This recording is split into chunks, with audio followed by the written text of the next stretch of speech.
आज की पेशकश है हिंदी के महान लेखक मुंशी प्रेमचंद की कहानी शाप। वीडियो में आगे बढ़ने से पहले चैनल को सब्सक्राइब जरूर कर ले। बर्लिन नगर का निवासी हूं। मेरे पूज्य पिता भौतिक विज्ञान के सुविख्यात ज्ञाता थे। भौगोलिक अन्वेषण का शौक मुझे भी बाल्यावस्था ही से था। उनके स्वर्गवास के बाद मुझे ये धुन सवार हुई कि पैदल पृथ्वी के समस्त देश देशांतरों की सैर करूं। मैं विपुल धन का स्वामी था। वे सब रुपए एक बैंक में जमा कर दिए और उससे शर्त कर ली कि मुझे यथासमय रुपए भेजता रहे। इस कार्य से निवृत्त होकर मैंने सफर का सामान पूरा किया, आवश्यक वैज्ञानिक यंत्र साथ लिए और ईश्वर का नाम लेकर चल खड़ा हुआ। उस समय ये कल्पना मेरे हृदय में गुदगुदी पैदा कर रही थी कि मैं वो पहला प्राणी हूं जिसे ये बात सूझी है कि पैरों से पृथ्वी को नापे। अन्य यात्रियों ने रेल जहाज और मोटर कार की शरण ली है। मैं पहला ही वो वीरात्मा हूं जो अपने पैरों के बूते पर प्रकृति के विराट उपवन की सैर के लिए उद्यत हुआ है। अगर मेरे साहस और उत्साह ने ये कष्ट साध्य यात्रा पूरी कर ली तो भद्र संसार मुझे सम्मान और गौरव के मसन पर बैठावेगा और अनंत काल तक मेरी कीर्ति के राग अलापे जाएंगे। उस समय मेरा मस्तिष्क इन्हीं विचारों से भरा हुआ था और ईश्वर को धन्यवाद देता हूं कि सहर्षों कठिनाइयों का सामना करने पर भी धैर्य ने मेरा साथ न छोड़ा और उत्साह एक क्षण के लिए भी निरुत्साह न हुआ। मैं वर्षों ऐसे स्थानों में रहा हूं जहां निर्जनता के अतिरिक्त कोई दूसरा साथी न था। वर्षों ऐसे स्थानों में रहा हूं जहां की पृथ्वी और आकाश हिम की शिलाएं थी। मैं भयंकर जंतुओं के पहलू में सोया हूं, पक्षियों के घोंसलों में रातें काटी हैं, किंतु ये सारी बाधाएं कट गई और वो समय अब दूर नहीं है कि साहित्य और विज्ञान संसार मेरे चरणों पर शीश नवाए। मैंने इस यात्रा में बड़े बड़े अद्भुत दृश्य देखे और कितनी ही जातियों के आहार व्यवहार रहन सहन का अवलोकन किया। मेरा यात्रा वृत्तांत विचार अनुभव और निरीक्षण का एक अमूल्य रत्न होगा।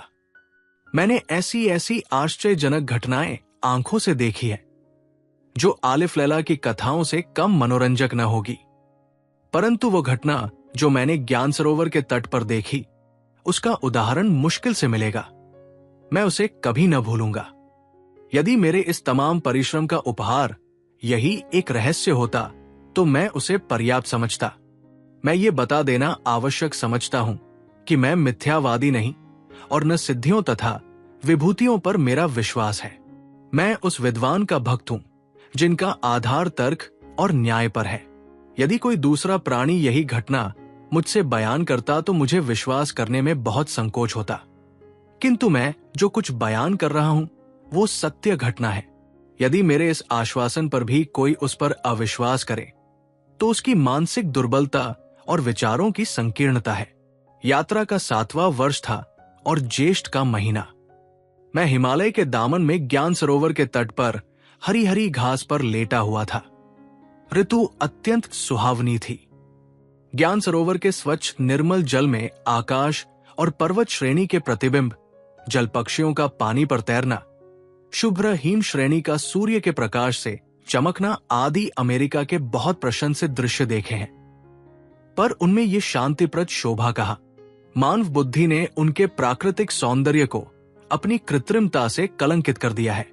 मैं तल्लीन होकर इस स्वर्गीय आनंद का उपभोग कर रहा था कि सहसा मेरी दृष्टि एक सिन्ह पर जा पड़ी जो मंदगती से कदम बढ़ाता हुआ मेरी ओर आ रहा था।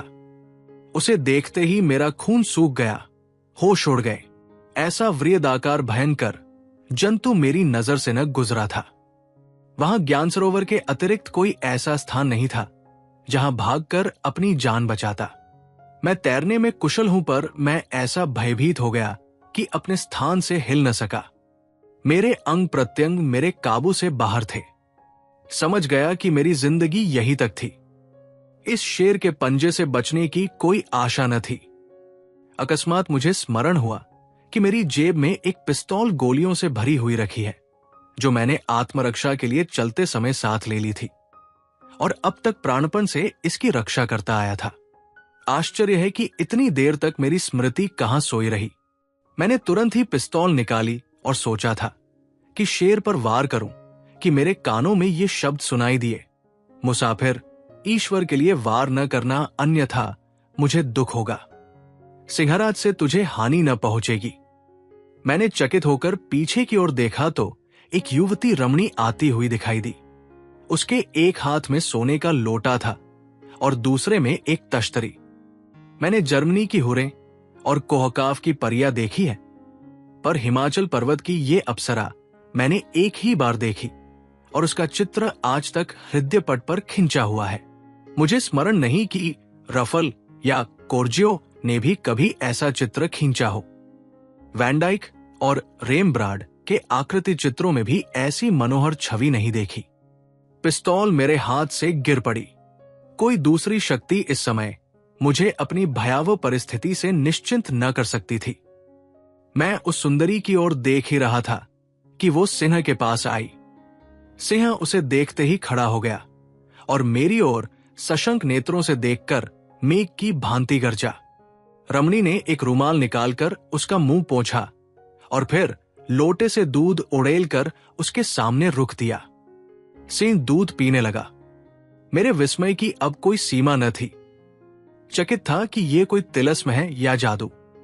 व्यवहार लोक में हूं अथवा विचार लोक में, सोता हूं या जागता। मैंने बहुधा सर्कस में पालतू शेर देखे हैं, किंतु उन्हें काबू में रखने के लिए किन किन रक्षा विधानों से काम लिया जाता है। उसके प्रतिकूल ये मांसाहारी पशु उस रमणी के सम्मुख इस भांति लेटा हुआ है, मानो वो सिंह की योनि में कोई मृग शावक है। मन में प्रश्न हुआ, सुंदरी में कौन सी चमत्कारिक शक्ति है जिसने सिंह को इस भांति वशीभूत कर लिया? क्या पशु भी अपने हृदय में कोमल और रसिक भाव छिपाए रखते हैं? कहते हैं कि महुअर का अलाप काले नाग को भी मस्त कर देता है। जब जीव में ये सिद्धि है तो सौंदर्य की शक्ति का अनुमान कौन कर सकता है? रूपलालित्य संसार का सबसे अमूल्य रत्न है। प्रकृति के रचना ने पुण्य का सर्वश्रेष्ठ अंश है। जब सिंह दूध पी चुका तो सुंदरी ने रुमाल से उसका मुंह पोंछा और उसका सिर अपने जांग पर रख उसे थपकियां देने लगी। सिंह पूंछ हिलाता था और सुंदरी की अरुण वर्ण हथेलियों को चाटता था। थोड़ी देर के बाद दोनों एक गुफा में अंतर्हित हो गए। मुझे भी धुन सवार हुई कि किसी प्रकार इस तिलस्म को खोलूं, इस रहस्य का उद्घाटन करूं। जब दोनों अदृश्य हो गए तो मैं भी उठा और दबे पांव उस गुफा के द्वार तक जा पहुंचा। भय से मेरे शरीर की बोटी बोटी कांप रही थी, मगर इस रहस्यपट को खोलने की उत्सुकता भय को दबाए हुए थी। मैंने गुफा के भीतर झांका तो क्या देखता हूं कि पृथ्वी पर जरी का फर्श बिछा हुआ है और कारचोबी गावत किए लगे हुए हैं। सिंह मसंद पर गर्व से बैठा हुआ है। सोने चांदी के पात्र, सुंदर चित्र, फूलों के गमले सभी अपने अपने स्थान पर सजे हुए हैं। वो गुफा राजभवन को भी लज्जित कर रही है। द्वार पर मेरी परछाई देखकर वो सुंदरी बाहर निकल आई और मुझसे कहा, यात्री, तू कौन है और इधर क्यों करा निकला? कितनी मनोहर ध्वनि थी। मैंने अब की बार समीप से देखा तो सुंदरी का मुख कुम्हलाया हुआ था। उसके नेत्रों से निराशा झलक रही थी। उसके स्वर में भी करुणा और व्यथा की खटक थी। मैंने उत्तर दिया, देवी, मैं यूरोप का निवासी हूं, यहां देशाटन करने आया हूं। मेरा परम सौभाग्य है कि आपसे संभाषण करने का गौरव प्राप्त हुआ। सुंदरी के गुलाब से ओठों पर मधुर मुस्कान की झलक दिखाई दी। उसमें कुछ जटिल हास्य का भी अंश था। कदाचित ये मेरे इस अस्वाभाविक वाक्य प्रणाली का द्योतक था। तू विदेश से यहां आया है, आतिथ्य सत्कार हमारा कर्तव्य है। मैं आज तेरा निमंत्रण करती हूं, स्वीकार कर। मैंने अवसर देखकर उत्तर दिया, आपकी ये कृपा मेरे लिए गौरव की बात है, पर इस रहस्य ने मेरी भूख प्यास बंद कर दी है। क्या मैं आशा करूं कि आप इस पर कुछ प्रकाश डालेंगी? सुंदरी ने ठंडी सांस लेकर कहा, मेरी राम कहानी विपत्ति की एक बड़ी कथा है, तुझे सुनकर दुख होगा। किंतु मैंने जब बहुत आग्रह किया तो उसने मुझे फर्श पर बैठने का संकेत किया और अपना वृतांत सुनाने लगी। मैं काश्मीर देश की रहने वाली राजकन्या हूं। मेरा विवाह एक राजपूत योद्धा से हुआ था। उनका नाम नृसिंहदेव था।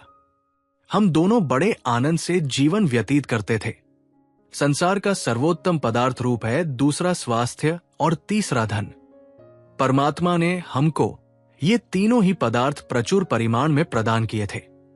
खेद है कि मैं उनसे मुलाकात नहीं कर सकती। ऐसा साहसी, ऐसा सुंदर, ऐसा विद्वान पुरुष सारे कश्मीर में न था।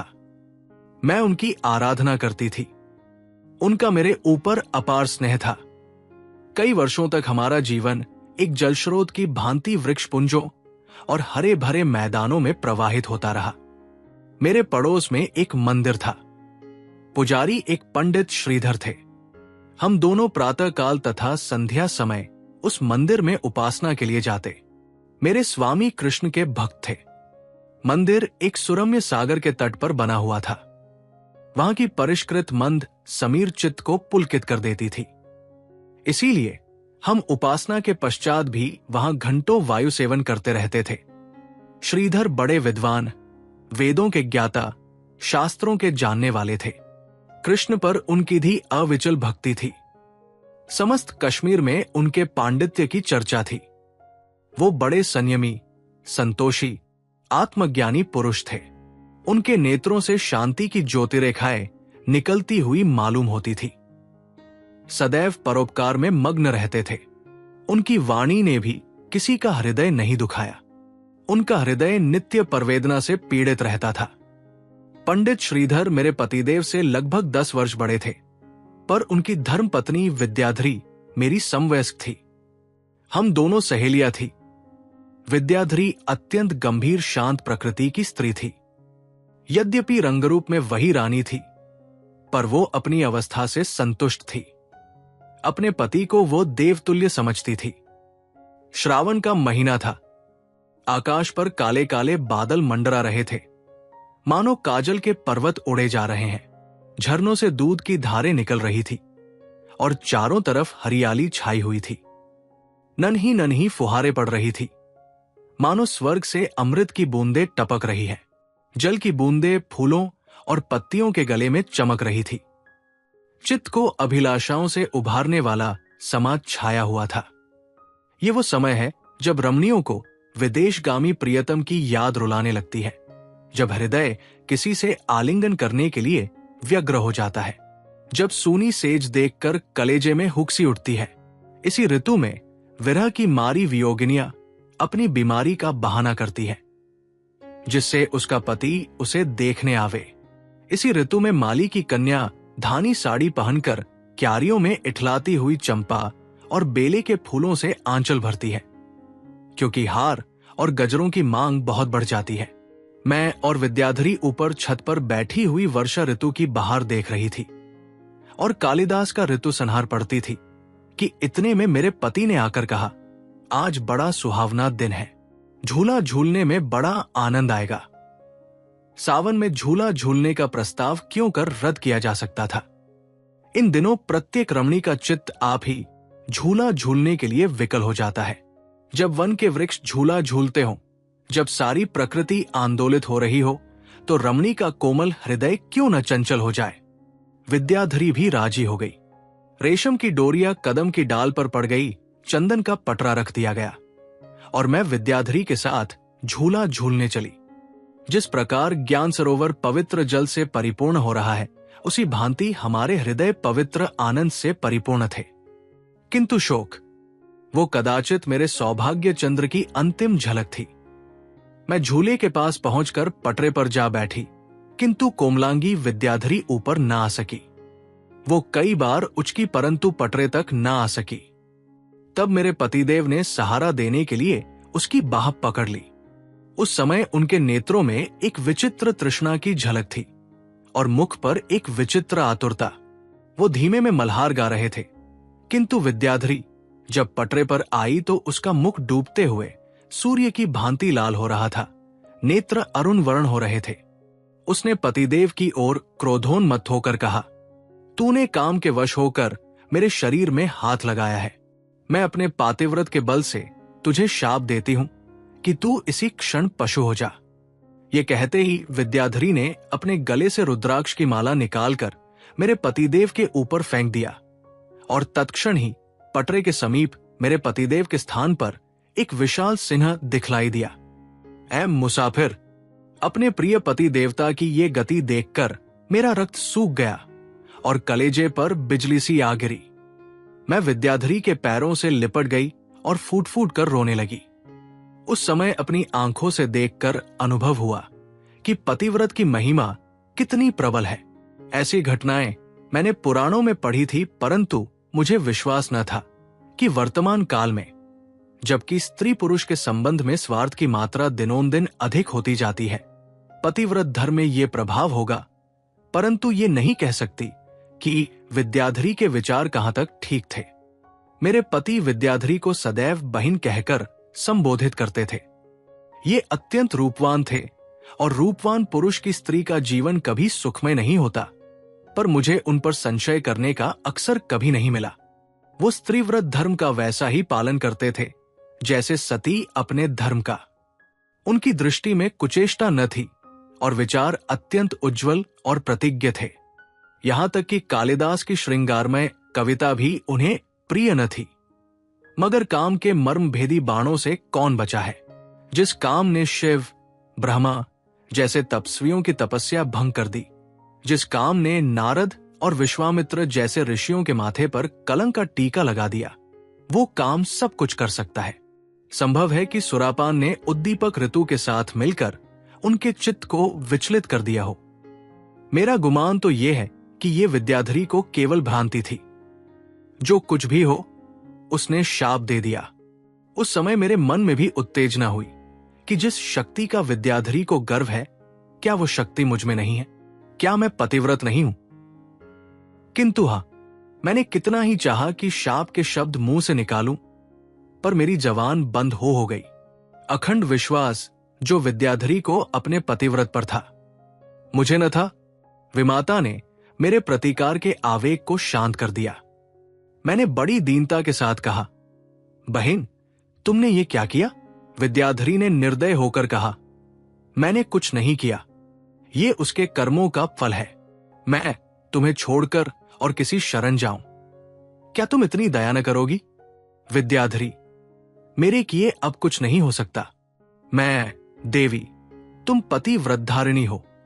तुम्हारे वाक्य की महिमा अपार है। तुम्हारा क्रोध यदि मनुष्य को पशु बना सकता है, तो क्या तुम्हारी दया पशु से मनुष्य न बना सकेगी? ऐ मुसाफिर, मैं राजपूत की कन्या हूं। मैंने विद्याधरी से अधिक अनुबंध विनय नहीं की। उसका हृदय दया का आगार था। यदि मैं उसके चरणों पर शीश रख देती तो कदाचित उसे मुझ पर दया आ जाती, किंतु राजपूत की कन्या इतना अपमान नहीं सह सकती। वो घृणा के घाव सह सकती है, क्रोध की अग्नि सह सकती है, पर दया का बोझ उससे नहीं उठाया जाता। मैंने पटरे से उतरकर पतिदेव के चरणों पर सिर झुकाया और उन्हें साथ लिए दूर अपने मकान चली आई। कई महीने गुजर गए। मैं पतिदेव की सेवा शुश्रूषा में तन्मन से व्यस्त रहती। यद्यपि उनकी जिह्वा वाणी विहीन हो गई थी, पर उनकी आकृति से स्पष्ट प्रकट होता है कि वो अपने कर्म से लज्जित थे। यद्यपि उनका रूपांतर हो गया था, पर उन्हें मां से अत्यंत घृणा थी। मेरी पशुशाला में सैकड़ों गायें भैंसें थी, किंतु शेरसिंह ने कभी किसी की ओर आंख उठाकर भी न देखा। मैं उन्हें दोनों बेला दूध पिलाती और संध्या समय उन्हें साथ लेकर पहाड़ियों की सैर कराती। मेरे मन में न जाने क्यों धैर्य और साहस का इतना संचार हो गया था कि मुझे अपनी दशा असह्य न जान पड़ती थी। मुझे निश्चय था कि शीघ्र ही इस विपत्ति का अंत भी होगा। इन्हीं दिनों हरिद्वार में गंगा स्नान का मेला लगा। मेरे नगर से यात्रियों का एक समूह हरिद्वार चला। मैं भी उनके साथ हो ली। दीन दुखी जनों को दान देने के लिए रुपयों और अशर्फियों की थैलियां साथ ले ली। मैं प्रायश्चित करने जा रही थी, इसलिए पैदल ही यात्रा करने का निश्चय कर लिया। लगभग एक महीने में हरिद्वार जा पहुंची। यहां भारतवर्ष के प्रत्येक प्रांत से असंख्य यात्री आए हुए थे। सन्यासियों और तपस्वियों की संख्या गृहस्थों से कुछ ही कम होगी। धर्मशालाओं में रहने का स्थान न मिलता था। गंगा तट पर, पर्वतों की गोद में मैदानों के वक्षस्थल पर, जहां देखिए आदमी ही आदमी नजर आते थे। दूर से वो छोटे छोटे खिलौने की भांति दिखाई देते थे। मीलों तक आदमियों का फर्श सा बिछा हुआ था। भजन और कीर्तन की ध्वनि नित्य कानों में आती रहती थी। हृदय में असीम शुद्धि गंगा की लहरों की भांति लहरें मारती थी। वहां का जल, वायु, आकाश सब शुद्ध था। मुझे हरिद्वार आए 3 दिन व्यतीत हुए थे। प्रभात का समय था। मैं गंगा में खड़ी स्नान कर रही थी। सहसा मेरी दृष्टि ऊपर की ओर उठी तो मैंने किसी आदमी को पुल की ओर झांकते देखा। अकस्मात उस मनुष्य का पांव ऊपर उठ गया और सैकड़ों ही गज की ऊंचाई से गंगा में गिर पड़ा। सहस्रों आंखें ये दृश्य देख रही थी, पर किसी का साहस न हुआ कि उस अभागे मनुष्य की जान बचाए। भारतवर्ष के अतिरिक्त ऐसा संवेदना शून्य और देश होगा, और ये वो देश है जहां परमार्थ मनुष्य का कर्तव्य बताया गया है। लोग बैठे हुए अपंगुओं की भांति तमाशा देख रहे थे। सभी हदबुद्धि से हो रहे थे। धारा प्रबल वेग से प्रवाहित थी और जल बर्फ से भी शीतल। मैंने देखा कि ये धारा के साथ बहता चला जाता था। ये हृदय विदारक दृश्य मुझसे न देखा गया। मैं तैरने में अभ्यस्त थी।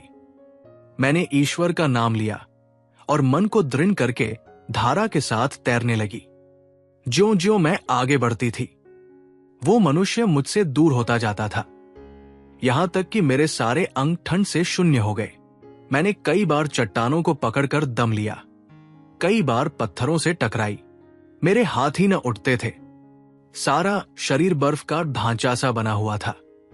मेरे अंग गतिहीन हो गए कि मैं धारा के साथ बहने लगी और मुझे विश्वास हो गया कि गंगा माता के उदर ही में मेरी जल समाधि होगी। अकस्मात मैंने उस पुरुष की लाश को एक चट्टान पर रुकते देखा। मेरा हौसला बंध गया। शरीर में एक विचित्र स्फूर्ति का अनुभव हुआ। मैं जोर लगाकर प्राणपन से उस चट्टान पर जा पहुंची और उसका हाथ पकड़कर खींचा। मेरा कलेजा धक हो गया। ये श्रीधर पंडित थे। ऐ मुसाफिर, मैंने ये काम प्राणों को हथेली पर रखकर पूरा किया। जिस समय मैं पंडित श्रीधर की अर्धमृत देह लिए तट पर आई तो सहस्रों मनुष्यों की जयध्वनि से आकाश गूंज उठा। कितने ही मनुष्यों ने चरणों पर सिर झुकाए। अभी लोग श्रीधर को होश में लाने के उपाय कर ही रहे थे कि विद्याधरी मेरे सामने आकर खड़ी हो गई। उसका मुख प्रभात के चंद्र की भांति कांतिहीन हो कहा था। होंठ सूखे हुए, बाल बिखरे हुए, आंखों से आंसुओं की झड़ी टूटी हुई थी। वो जोर से हाँफ रही थी। दौड़कर मेरे पैरों से चिपट गई, किंतु दिल खोलकर नहीं, निर्मल भाव से नहीं। एक की आंखें गर्व से भरी हुई थी और दूसरे की ग्लानि से झुकी हुई। विद्याधरी के मुंह से बात न निकलती थी। केवल इतना बोली, बहिन, ईश्वर तुमको इस सत्कार्य का फल दे। ऐ मुसाफिर, ये शुभकामना विद्याधरी के अंतःस्थल से निकली थी। मैं उसके मुंह से ये आशीर्वाद सुनकर फूली न समाई। मुझे विश्वास हो गया कि अब की बार जब मैं अपने मकान पर पहुंचूंगी तो पतिदेव मुस्कुराते हुए मुझसे गले मिलने के लिए द्वार पर आएंगे। इस विचार से मेरे हृदय में गुदगुदी होने लगी। मैं शीघ्र ही स्वदेश को चल पड़ी। उत्कंठा मेरे कदम बढ़ाए जाती थी। मैं दिन में भी चलती और रात को भी चलती, मगर पैर थकना ही न जानते थे। ये आशा कि वो मोहिनी मूर्ति द्वार पर मेरा स्वागत करने के लिए खड़ी होगी मेरे पैरों में परसे लगाए हुए थी। 1 महीने की मंजिल मैंने 1 सप्ताह में तय की। पर शोक, जब मकान के पास पहुंची तो उस घर को देखकर दिल बैठ गया और हिम्मत न पड़ी कि अंदर कदम रखूं। मैं चौखट पर बैठकर देर तक विलाप करती रही। न किसी नौकर का पता, न कहीं पाले हुए पशु ही दिखाई देते थे। द्वार पर धूल उड़ रही थी। जान पड़ता था कि पक्षी घोंसले से उड़ गया है। कलेजे पर पत्थर की सिल रखकर भीतर गई तो क्या देखती हूं कि मेरा प्यारा सिन्हा आंगन में मोटी मोटी जंजीरों से बंधा हुआ है। इतना दुर्बल हो गया है कि उसके कूल्हों की हड्डियां दिखाई दे रही है। ऊपर नीचे जिधर देखती थी उजाड़ सा मालूम होता था। मुझे देखते ही शेर सिंह ने पूंछ हिलाई और सहसा उनकी आंखें दीपक की भांति चमक उठीं। मैं दौड़कर उनके गले से लिपट गई, समझ गई कि नौकरों ने दगा की। घर की सामग्रियों का कहीं पता न था। सोने चांदी के बहुमूल्य पात्र, फर्श आदि सब गायब थे। हाय, हत्यारे मेरे आभूषणों का संदूक भी उठा ले गए। इस अपहरण ने मुसीबत का प्याला भर दिया।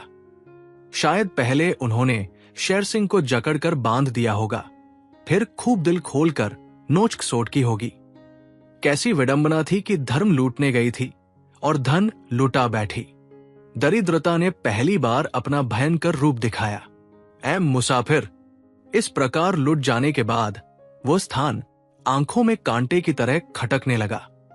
यही वो स्थान था जहां हमने आनंद के दिन काटे थे। इन्हीं क्यारियों में हमने सूर्यों की भांति कलोल किए थे।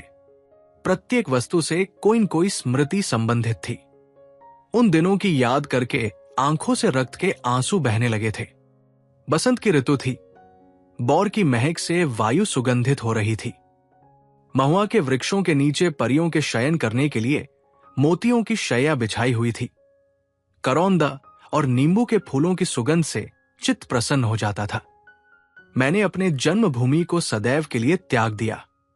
मेरी आंखों से आंसुओं की एक बूंद भी न गिरी। जिस जन्मभूमि की याद यावत जीवन हृदय को व्यथित करती है, उससे मैंने यूं मुंह मोड़ लिया मानो कोई बंदी कारागार से मुक्त हो जाए। एक सप्ताह तक मैं चारों ओर भ्रमण करके अपने भावी निवास स्थान का निश्चय करती रही। अंत में सिंधु बदी के किनारे एक निर्जन स्थान मुझे पसंद आया। यहां एक प्राचीन मंदिर था। शायद किसी समय वहां देवताओं का वास था, पर इस समय वो बिल्कुल उजाड़ था। देवताओं ने काल को विजय किया हो, पर समय चक्र को नहीं। शनय शनय मुझे इस स्थान से प्रेम हो गया और वो स्थान पथिकों के लिए धर्मशाला बन गया। मुझे यहां रहते 3 वर्ष व्यतीत हो चुके थे। वर्षा ऋतु में एक दिन संध्या के समय मुझे मंदिर के सामने से एक पुरुष घोड़े पर सवार जाता दिखाई दिया। मंदिर से प्राय 200 गज की दूरी पर एक रमणीक सागर था। उसके किनारे कचनार वृक्षों के झुरमुट थे। वो सवार उस झुरमुट में जाकर अदृश्य हो गया। अंधकार बढ़ता जाता था। एक क्षण के बाद मुझे उस ओर किसी मनुष्य का चीत्कार सुनाई दिया, फिर बंदूकों के शब्द सुनाई दिए और उनकी ध्वनि से पहाड़ गूंज उठा। ऐ मुसाफिर, ये दृश्य देखकर मुझे किसी भीषण घटना का संदेह हुआ। मैं तुरंत उठ खड़ी हुई, एक कटार हाथ में ली और उस सागर की ओर चल दी। अब मूसलाधार वर्षा होने लगी थी, मानो आज के बाद फिर न बरसेंगे। रह रहकर गर्जन की ऐसी भयंकर ध्वनि उठती थी, मानो सारे पहाड़ आपस में टकरा गए हों। अंधकार का ऐसा हाल हुआ था, मानो सहस्रों अमावस्या की रातें गले मिल रही हों। मैं कमर तक पानी में चलते दिल को संभाले हुए आगे बढ़ी जाती थी। अंत में सागर के समीप आ पहुंची। बिजली की चमक ने दीपक का काम किया। सागर के किनारे एक बड़ी सी गुफा थी। इस समय उस गुफा में से प्रकाश ज्योति बाहर आती हुई दिखाई देती थी। मैंने भीतर की ओर झांका तो क्या देखती हूं कि एक स्त्री आग्नेय नेत्रों से घूर घूर कर कह रही है, मैं अपने पति के साथ उसे भी जलाकर भस्म कर दूंगी। मेरे कौतूहल की कोई सीमा न रही। मैंने सांस बंद कर ली और हदबुद्धि की भांति ये कौतुक देखने लगी। उस स्त्री के सामने एक रक्त से लिपटी हुई लाश पड़ी थी और लाश के समीप ही मनुष्य रस्सियों से बंधा हुआ सिर झुकाए बैठा था। मैंने अनुमान किया कि ये वही अश्वारोही पथिक है जिस पर इन डाकुओं ने आघात किया था। ये शव डाकू सरदार का है और ये स्त्री डाकू की पत्नी है। उसके सिर के बाल बिखरे हुए थे और आंखों से अंगारे निकल रहे थे। हमारे चित्रकारों ने क्रोध को पुरुष कल्पित किया है। मेरे विचार में स्त्री का क्रोध इससे कहीं अधिक घातक, कहीं विध्वंसकारी होता है। क्रोधोन्मत्त होकर वो कोमलांगी सुंदरी ज्वाला शिखर बन जाती है। उस स्त्री ने दांत पीसकर कहा, मैं अपने पति के साथ इसे भी जलाकर भस्म कर दूंगी। कहकर उसने उस रस्सियों से बंधे हुए पुरुष को घसीटा और दहकती हुई चिता में डाल दिया। आह! कितना भयंकर, कितना रोमांचकारी दृश्य था। स्त्री भी अपने द्वेष की अग्नि शांत करने में इतनी पिशाचिनी हो सकती है। मेरा रक्त खौलने लगा अब एक क्षण भी विलंब करने का अवसर न था। मैंने कटार खींच ली। डाकू चौंक कर तितर बितर हो गए। समझे मेरे साथ और लोग भी होंगे। मैं बेधड़क चिता में घुस गई और क्षण मात्र में उस अभागे पुरुष को आग के मुख से निकाल लाई। अभी केवल उसके वस्त्र ही जले थे। जैसे सर्प अपना शिकार छिन जाने से फुफकारता हुआ लपकता है, उसी प्रकार गरजती हुई लपटें मेरे पीछे दौड़ी। ऐसा प्रतीत होता था अग्नि भी उसके रक्त की प्यासी हो रही थी। इतने में डाकू संभल गए और आहत सरदार की पत्नी पिशाचिनी की भांति मुंह खोले मुझ पर झपटी। संभव था कि ये हत्यारे मेरी बोटियां न कर दें कि इतने में गुफा के द्वार पर मेघ गर्जन की सी आवाज सुनाई दी और शेरसिंह रौद्र रूप धारण किए हुए भीतर पहुंचे। उनका भयंकर रूप देखते ही डाकू अपनी अपनी जान लेकर भागे। केवल डाकू सरदार की पत्नी स्तंभित सी अपने स्थान पर खड़ी रही। एकाएक उसने अपने पति का शव उठाया और उसे लेकर चिता में बैठ गई। देखते देखते उसका भयंकर रूप अग्निज्वाला में विलीन हो गया। अब मैंने उस बंधे हुए मनुष्य की ओर देखा तो मेरा हृदय उछल पड़ा। ये पंडित श्रीधर थे। मुझे देखते ही सिर झुका लिया और रोने लगे। मैं उनसे समाचार पूछ रही थी कि उसी गुफा के एक कोने से किसी के करहाने का शब्द सुनाई दिया जाकर देखा तो एक सुंदर युवक रक्त से लथपथ पड़ा था। मैंने उसे देखते ही पहचान लिया। उसका पुरुषवेश उसे छिपा न सका। ये विद्याधरी थी। मर्दों के वस्त्र उस पर खूब जंचते थे। वो लज्जा और ग्लानि की मूर्ति बनी हुई थी। वो पैरों पर गिर पड़ी पर मुंह से कुछ न बोली। उस गुफा में पल भर ही ठहरना अत्यंत शंकाप्रद था। न जाने कब डाकू फिर सशस्त्र होकर आ जाएं।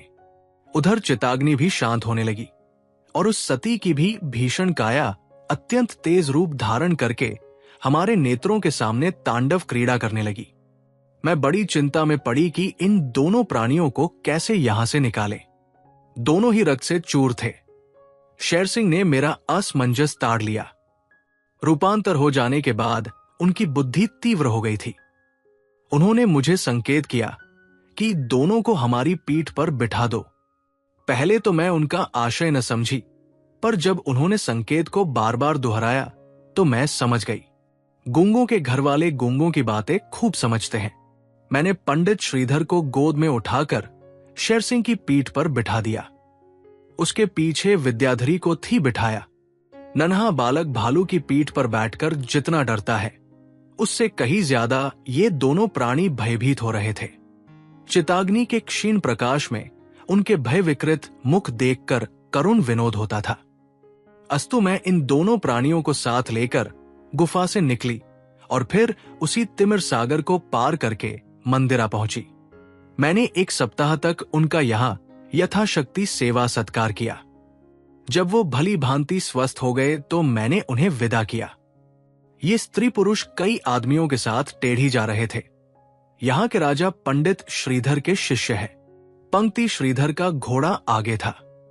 विद्याधरी अभ्यास न होने के कारण पीछे थी। उनके दोनों रक्षक भी उनके साथ थे। जब डाकुओं ने पंडित श्रीधर को घेरा और पंडित ने पिस्तौल से डाकू सरदार को मार गिराया तो कोलाहल सुनकर विद्याधरी ने घोड़ा बढ़ाया। दोनों रक्षक तो जान लेकर भागे। विद्याधरी को डाकुओं ने पुरुष समझकर घायल कर दिया और तब दोनों प्राणियों को बांधकर गुफा में डाल दिया। शेष बातें मैंने अपनी आंखों देखी। यद्यपि यहां से विदा होते समय विद्याधरी का रोम रोम मुझे आशीर्वाद दे रहा था, पर हां, अभी प्रायश्चित पूरा न हुआ था। इतना आत्मसमर्पण करके भी मैं सफल मनोरथ न हुई थी।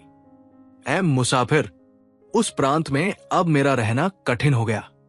डाकू बंदूक के लिए हुए शेरसिंह की तलाश में घूमने लगे। विवश होकर एक दिन मैं वहां से चल खड़ी हुई और दुर्गम पर्वतों को पार करती हुई यहां आ निकली।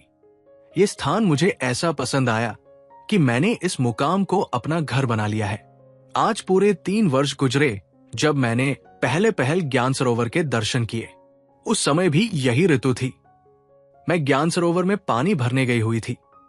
सहसा क्या देखती हूं कि एक युवक मुश्की घोड़े पर सवार, रत्न जटिल आभूषण पहने, हाथ में चमकती हुआ माला लिए चला आता है।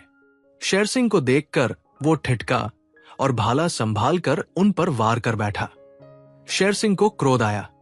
उनके गरज की ऐसी गगनभेदी ध्वनि उठी कि ज्ञान सरोवर का जल आंदोलित हो गया और तुरंत घोड़े से खींचकर उसकी छाती पर पंजे रख दिए। मैं घड़ा छोड़कर दौड़ी। युवक का प्राणांत होने वाला ही था कि मैंने शेर सिंह के गले में हाथ डाल दिए और उनका सिर सहलाकर क्रोध शांत किया। मैंने उनका ऐसा भयंकर रूप कभी नहीं देखा था। मुझे स्वयं उनके पास जाते हुए डर लगता था, पर मेरे मृदु वचनों ने अंत में उन्हें वशीभूत कर लिया। वो अलग खड़े हो गए। युवक की छाती में गहरा घाव लगा था। उसे मैंने इसी गुफा में लाकर रखा और उसकी मरहम पट्टी करने लगी। एक दिन मैं कुछ आवश्यक वस्तुएं लेने के लिए उस कस्बे में गई जिसके मंदिर के कलश यहां से दिखाई दे रहे हैं, मगर वहां सब दुकानें बंद थी। बाजारों में खाक उड़ रही थी। चारों ओर सियापा छाया हुआ था। मैं बहुत देर तक इधर उधर घूमती रही। किसी मनुष्य की सूरत भी न दिखाई देती थी कि उससे वहां का सब समाचार पूछूं। ऐसा विदित होता था मानो ये अदृश्य जीवों की बस्ती है। सोच रही थी कि वापस चलूं कि घोड़ों की टापों की ध्वनि कानों में आई और एक क्षण में एक स्त्री सिर से पैर तक काले वस्त्र धारण किए एक काले घोड़े पर सवार आती हुई दिखाई दी। उसके पीछे कई सवार और प्यादे काली वर्दियां पहने आ रहे थे। अकस्मात उस सवार स्त्री की दृष्टि मुझ पर पड़ी। उसने घोड़े को ऐड लगाई और मेरे निकट आकर कर्कश स्वर में बोली, तू कौन है? मैंने निर्भीक स्वर से उत्तर दिया, मैं झांझ सरोवर के तट पर रहती हूं। यहां बाजार में कुछ सामग्रियां लेने आई थी, किंतु शहर में किसी का पता नहीं। उस स्त्री ने पीछे की ओर देखकर कुछ संकेत किया और दो सवारों ने आगे बढ़कर मुझे पकड़ लिया और मेरी बाहों में रस्सियां डाल दी। मेरे समझ में न आता था कि मुझे किस अपराध का दंड दिया जा रहा है। बहुत पूछने पर भी किसी ने मेरे प्रश्नों का उत्तर न दिया। हां, अनुमान से यह प्रकट हुआ कि वो स्त्री यहां की रानी है। मुझे अपने विषय में तो कोई चिंता न थी, पर चिंता थी शेर सिंह की वो अकेले घबरा रहे होंगे। भोजन का समय आ पहुंचा, कौन खिलावेगा? किस विपत्ति में फंसी, नहीं मालूम विधाता अब मेरी क्या दुर्गति करेंगे। मुझ अभागिन को इस दशा में भी शांति नहीं। इन्हीं मलिन विचारों में मग्न मैं सवारों के साथ आध घंटे तक चलती रही कि सामने एक ऊंची पहाड़ी पर एक विशाल भवन दिखाई दिया। ऊपर चढ़ने के लिए पत्थर काटकर चौड़े जीने बनाए गए थे। हम लोग ऊपर चढ़े। वहां सैकड़ों ही आदमी दिखाई दिए, किंतु सबके सब काले वस्त्र धारण किए हुए थे। मैं जिस कमरे में लाकर रखी गई वहां एक कुशासन के अतिरिक्त सजावट का और सामान न था। मैं जमीन पर बैठकर अपने नसीब को रोने लगी। जो कोई यहां आता था मुझ पर करुण दृष्टिपात करके चुपचाप चला जाता था। थोड़ी देर में रानी साहब आकर उसी कुशासन पर बैठ गई। यद्यपि उनकी अवस्था 50 वर्ष से अधिक थी, परंतु मुख पर अद्भुत कांति थी। मैंने अपने स्थान से उठकर उनका सम्मान किया और हाथ बांधकर अपनी किस्मत का फैसला सुनने के लिए खड़ी हो गई। ऐ मुसाफिर, रानी महोदया के तेवर देखकर पहले तो मेरे प्राण सूख गए, किंतु जिस प्रकार चंदन जैसी कठोर वस्तु में मनोहर सुगंध छिपी होती है, उसी प्रकार उनकी कर्कशता और कठोरता के पीछे मोम के सदृश हृदय छिपा हुआ था। उनका प्यारा पुत्र थोड़े ही दिन पहले युवावस्था ही में दगा दे गया था। उसी के शोक में सारा शहर मातम मना रहा था। मेरे पकड़े जाने का कारण यह था कि मैंने काले वस्त्र क्यों न धारण किए थे। यह वृत्तांत सुनकर मैं समझ गई कि जिस राजकुमार का शोक मनाया जा रहा है, ये वही युवक है जो मेरी गुफा में पड़ा हुआ है। मैंने उनसे पूछा, राजकुमार मुश्की घोड़े पर तो सवार नहीं थे? रानी, हाँ, मुश्की घोड़ा था। उसे मैंने उनके लिए अरब देश से मंगवा दिया था। क्या तूने उन्हें देखा है? मैंने, हाँ, देखा है। रानी ने पूछा, कब? मैंने, जिस दिन वो शेर का शिकार खेलने गए थे। रानी, क्या तेरे सामने ही शेर ने उन पर चोट की थी? मैंने, हाँ, मेरी आंखों के सामने। रानी उत्सुक होकर खड़ी हो गई और बड़े दीन भाव से बोली, तू उनकी लाश का पता लगा सकती है? मैंने, ऐसा न कहिए, वो अमर हों। वो 2 सप्ताह से मेरे यहां मेहमान हैं। रानी हर्षमय आश्चर्य से बोली, मेरा रणधीर जीवित है। मैंने, हां, अब उनमें चलते फिरने की शक्ति आ गई है। रानी मेरे पैरों पर गिर पड़ी। तीसरे दिन अर्जुन नगर की कुछ और ही शोभा थी। वायु आनंद के मधुर स्वर में गूंजती थी। दुकानों ने फूलों का हार पहना था। बाजारों में आनंद के उत्सव मनाए जा रहे थे। शोक के काले वस्त्रों की जगह केसर का सुहावना रंग बधाई देगा था। इधर सूर्य ने उषा सागर से सिर निकाला, उधर सलामियां दगना आरंभ हुई। आगे आगे मैं एक सब्जा घोड़े पर सवार आ रही थी और पीछे राजकुमार का हाथी सुनहरे झूलों से सजा चला आता था। स्त्रियां अटारियों पर मंगल गीत गाती थी और पुष्पों की वृष्टि करती थी। राजभवन के द्वार पर रानी मोतियों से आंचल भरे खड़ी थी। ज्यों ही राजकुमार हाथी से उतरे, वो उसे गोद में लेने के लिए दौड़ी और छाती से लगा लिया। ऐ मुसाफिर! आनंदोत्सव समाप्त होने पर जब मैं विदा होने लगी तो रानी महोदया ने सजल नयन होकर कहा, बेटी, तूने मेरे साथ जो उपकार किया है उसका फल तुझे भगवान देंगे। तूने मेरे राजवंश का उद्धार कर दिया, नहीं तो कोई पितरों को जल देने वाला भी न रहता। मैं तुझे कुछ विदाई देना चाहती हूं, वो तुझे स्वीकार करनी पड़ेगी। अगर रणधीर मेरा पुत्र है, तू मेरी पुत्री है। तूने ही रणधीर को प्राणदान दिया है, तूने ही इस राज्य का पुनरुद्धार किया है, इसलिए इस माया बंधन से तेरा गला नहीं छूटेगा। मैं अर्जुन नगर का प्रांत उपहार स्वरूप तेरी भेंट करती हूं। रानी की ये असीम उदारता देखकर मैं दंग रह गई। कलयुग में भी कोई ऐसा दानी हो सकता है, इसकी मुझे आशा न थी। यद्यपि मुझे धनभोग की लालसा न थी, पर केवल इस विचार से कदाचित ये संपत्ति मुझे अपने भाइयों की सेवा करने में सामर्थ्य दे। मैंने एक जागीरदार की जिम्मेदारियां अपने सिर ली। तब से 2 वर्ष व्यतीत हो चुके हैं, पर भोगविलास ने मेरे मन को एक क्षण के लिए भी चंचल नहीं किया। मैं कभी पलंग पर नहीं सोई, रूखी सूखी वस्तुओं के अतिरिक्त और कुछ नहीं खाया।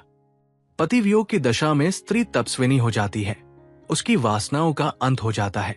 मेरे पास कई विशाल भवन हैं, कई रमणीक वाटिकाएं हैं। विषय वासना में ऐसी कोई सामग्री नहीं है जो प्रचुर मात्रा में उपस्थित न हो, पर मेरे लिए वो सब त्याज्य है। भवन सूने पड़े हैं और वाटिकाओं में खोजने से ही हरियाली न मिलेगी। मैंने उनकी ओर कभी आंखें उठाकर भी नहीं देखा। अपने प्राणाधार के चरणों से लगे हुए मुझे अन्य किसी वस्तु की इच्छा नहीं है। मैं नित्य प्रति अर्जुनगढ़ जाती हूं और रियासत के आवश्यक कामकाज करके लौट आती हूं।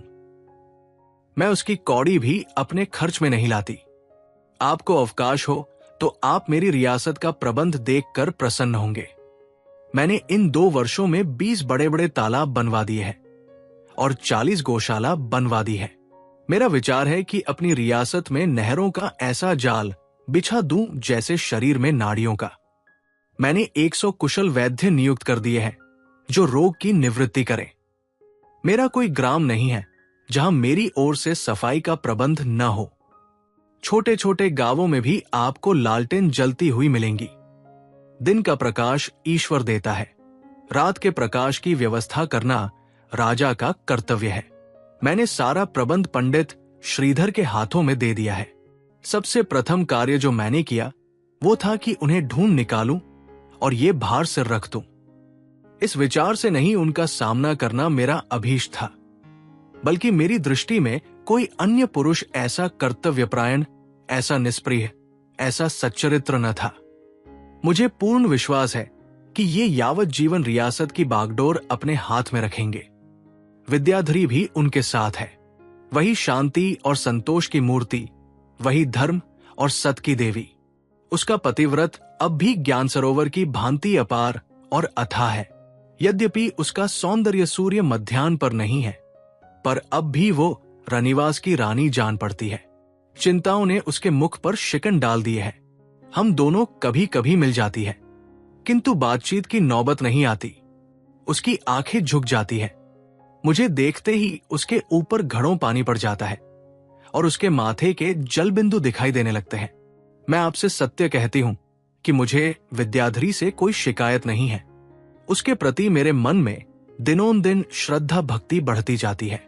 मैं उसे देखती हूं तो मुझे प्रबल उत्कंठा होती है कि उसके पैरों पर पड़ूं। पतिव्रता स्त्री के दर्शन बड़े सौभाग्य से मिलते हैं, पर केवल इस भय से कि कदाचित वो इसे मेरी खुशामद समझे, रुक जाती हूं। अब मेरी ईश्वर से यही प्रार्थना है कि अपने स्वामी के चरणों में पड़ी रहूं, और जब इस संसार से प्रस्थान करने का समय आए तो मेरा मस्तक उनके चरणों पर हो, और अंतिम जो शब्द मेरे मुंह से निकले वो यही कि ईश्वर, दूसरे जन्म में भी मुझे इनकी चेरी बनाना।